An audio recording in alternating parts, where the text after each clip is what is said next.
നമസ്കാരം, ഞാൻ M G Pratheesh. മനാറ കെയർ ജോയിന്റ് ഫ്രീ കൗമുദി ഹെഡ്ലൈൻസിലേക്ക് സ്വാഗതം. Powered by ARMC. റൺമല തീർത്ത് ഇന്ത്യ. നാലാം ഏകദിനത്തിൽ ശ്രീലങ്കയ്ക്ക് ജയിക്കാൻ 405 റൺസ്.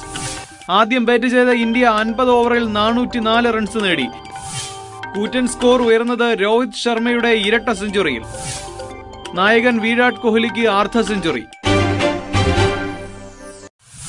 ഡബിൾ തിളക്കത്തിൽ രോഹിത്. ഏകദിനത്തിൽ രോഹിത് ശർമ്മയുടെ രണ്ടാം ഡബിൾ സെഞ്ചുറി.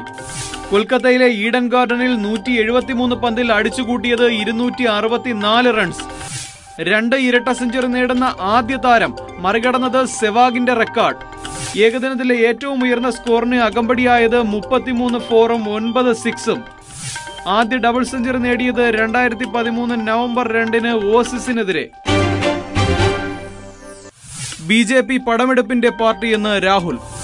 മോദിക്കും പാർട്ടിക്കും പ്രവർത്തനം കുറവും പടമെടുപ്പ് കൂടുതലുമെന്ന് രാഹുൽ ഗാന്ധിയുടെ ആക്ഷേപം. രാജ്യം ഭരിക്കുന്നത് ക്ഷുഭിതരുടെ സംഘം. കോൺഗ്രസിന് പിഴവുകൾ പറ്റിയിട്ടുണ്ടെങ്കിലും ആശയങ്ങളിൽ വെള്ളം ചേർത്തിട്ടില്ല. BJPക്ക് വാഗ്ദാനങ്ങളെയുള്ളൂ, ഫലം വട്ടപൂജ്യമെന്നും കോൺഗ്രസ് ഉപാധ്യക്ഷൻ. 7 സൈനികർക്ക് ജീവപര്യന്തം. ഇന്ത്യ പാക് അതിർത്തിയിൽ 4 വർഷം മുമ്പ് നടന്ന വ്യാജ ഏറ്റുമുട്ടൽ കേസിൽ പട്ടാള കോടതി വിധി. തടവ് ശിക്ഷ 2 ഓഫീസർമാർ ഉൾപ്പെടെ 7 സൈനിക ഉദ്യോഗസ്ഥർക്ക്. പാക് നുഴഞ്ഞുകയറ്റക്കാരെന്ന് ആരോപിച്ച് 2010 സൈന്യം 3 പേരെ വധിച്ചിരുന്നു. മനാറ care joint free Kaumudi headlines powered by ARMC സമാപിക്കുന്നു. അടുത്ത ഹെഡ്ലൈൻസ് 1 മണിക്കൂറിന് ശേഷം. നമസ്കാരം.